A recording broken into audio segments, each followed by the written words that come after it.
Hello friends, Rehman গার্ডেন্সে আপনাদের প্রত্যেককে স্বাগতম। আশা করছি আপনারা প্রত্যেকে সুস্থ আছেন, ভালো আছেন। আপনাদের প্রত্যেকের সুস্থতা কামনা করে আজকে একটা নতুন ভিডিও শুরু করছি। আপনারা ভিডিওটাতে যে ফলের গাছটা দেখতে পাচ্ছেন, এটা একটা পেয়ারা গাছ। এটা একটা সাধারণ পেয়ারা গাছ নয়, এটা হচ্ছে তাইওয়ান পিঙ্ক এক পেয়ারা গাছ। দেখতে পেয়েছেন যে কতটুকু ছোট্ট একটা মাটির বা বস্তার প্যাকেটের মধ্যে রয়েছে। এই গাছটায় দুবার অলরেডি ফল দিয়ে হয়ে গেছে। একবার দুটো হয়েছিল আর একবার একটা হয়েছিল। আর ফুল ফল এই তাইওয়ান পিঙ্ক পেয়ারা গাছে লেগেই থাকে।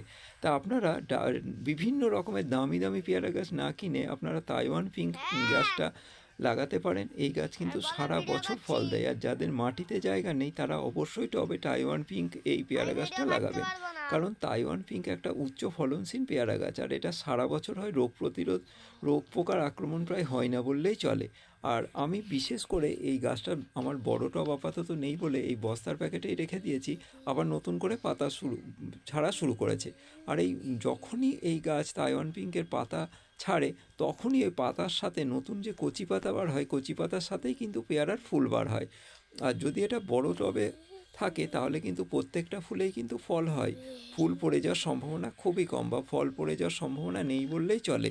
অন্যান্য পেয়ারা গাছ যেমন ফল ঝরে যায় বা ফুল অনেক সময় নষ্ট হয়ে যায়, কিন্তু তাইওয়ান পিঙ্ক পেয়ারা গাছ কিন্তু ফুল ঝরে যাওয়ার সম্ভাবনা নেই। নিশ্চিতভাবে ফল ফুল পাওয়া যায়। দেখতে পাচ্ছেন ডালগুলো কতটা সরু, তাই এই গাছ ফল দিতে যদি সক্ষম হয়। আপনারা যদি একটা বড় টবে বসান বা মাটিতে বসান তাহলে কত না জানি এতে পেয়ারার ফল দিতে সক্ষম হবে।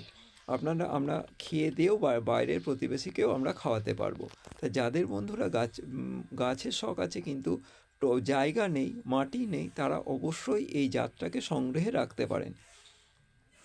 আমার এই তাইওয়ান পিঙ্ক পেয়ারা গাছটা বনগাঁর একটা নার্সারি থেকে কিনে এনেছিলাম, কিন্তু সেরকম যত্নই করিনি, অন্ধকারেই পড়েছিল। তাও পেয়ারা গাছটা দুবার ফল দিয়েছে, একবার একটা একবার দুটো।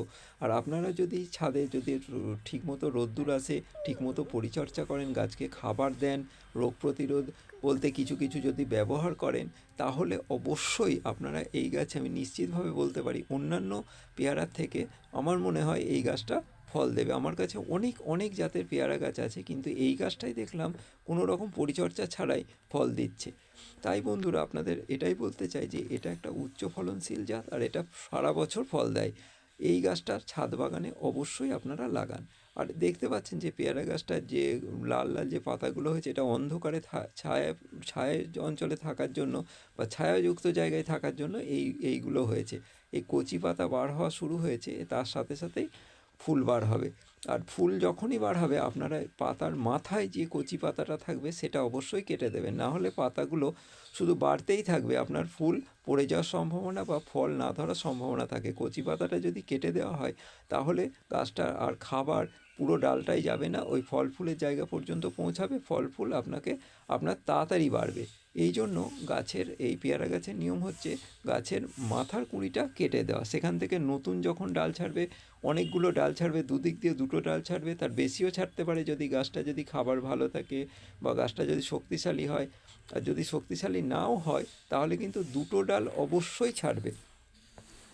পেয়ারা গাছের এই নিয়মটা মানা হয় ব্যবসায়িক ক্ষেত্রে। সেই জন্য ব্যবসায়িক ক্ষেত্রে যেসব চাষিরা এইসব পেয়ারা গাছ লাগান বা জমিতে ব্যবহার করেন, তারা এই পরিচর্যাগুলো করে থাকে। কারণ হচ্ছে গাছগুলোকে বাড়তে দেয় না, কিন্তু ফল ফুলের পরিমাণ তারা অনেক অনেক বেশি পরিমাণ পায়। আমরা যারা ছাদ বাগান করে থাকি বা মাটিতে গাছ লাগাই, তারা যদি না জেনে থাকি, গাছটা ক্রমশ বেড়েই চলবে, কিন্তু ফল আপনি পাবেন না। সেই জন্য এই সব দিকগুলো আমাদের একটু খেয়াল রাখতে হবে। আর 2 নম্বর পয়েন্ট হচ্ছে এতে আপনি বাইরের সার, বাইরের কোনো কিছু খাবার আপনি না কিনে, আপনি বাড়ির যে ফ্যান আমরা ফেলে দিই, সেই ফ্যান পচাটাকে যদি রাতে রেখে দিই, তার 3 গুণ জল মিশিয়ে যদি এই গাছের গোড়ায় সামান্য সামান্য পরিমাণ প্রতিদিন দিয়ে থাকি, তাহলে কিন্তু আপনাকে এই ফল আরও বেশি পরিমাণ দেবে। আর 2 নম্বর হচ্ছে আমরা মাছ মাংসের জল অবশ্যই এই গাছের গোড়ায় দেব। কারণ হচ্ছে মাছ মাংসের জল আমরা বিশেষত ফেলে দিই, ভাবি যে গন্ধ হবে, পচে এই হবে সে হবে বলে আমরা ফেলে দিই। কিন্তু এই যাদের কাছে টাকা কম আছে, বাইরে সার কিনতে পারেন না বা বাজার চলতি সার ব্যবহার করতে পারেন না, তারা অবশ্যই ঘরোয়া পদ্ধতিতে এই মাছ মাংস ধোয়ার জলটা গাছের গোড়ায় দেবেন। তাহলে কি হবে, আপনাদের এই গাছ অনেক উন্নত হবে, শক্তিশালী হবে এবং ফল ফুল আপনাদের অনেক অনেক পরিমাণ দেবে। আপনারা নিজেই সেটা স্বচক্ষে দেখতে পারবেন।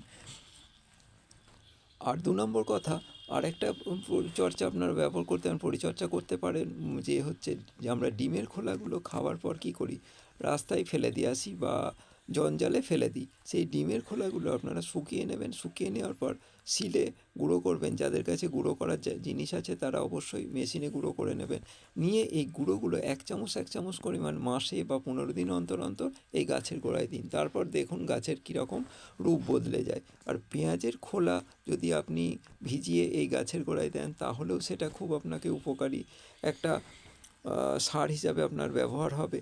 কারণ পেঁয়াজের খোলাতে যে পরিমাণ ভিটামিন থাকে গাছের পক্ষে সেটা খুবই উপকারী। এইগুলো আপনি করে ঘরোয়া টোটকা ব্যবহার করে অবশ্যই পেয়ারা গাছের ফলন আপনি অনেক অনেক অধিক পেয়ে যাবেন।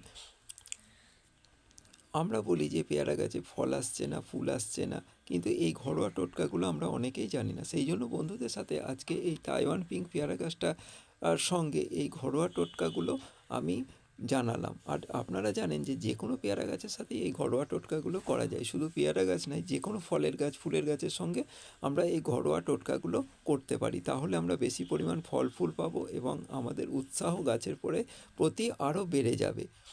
বন্ধুদের যদি ভিডিওটা ভালো লেগে থাকে, আমি একজন নতুন ইউটিউবার, তাহলে অবশ্যই আপনারা সাবস্ক্রাইব করে পাশে থাকবেন। আর ভুল ত্রুটি হয়ে থাকলে অবশ্যই কমেন্ট করে জানাবেন, না হলে আমি তো বুঝতে পারবো না কোথায় আমার ভুল ত্রুটি হচ্ছে।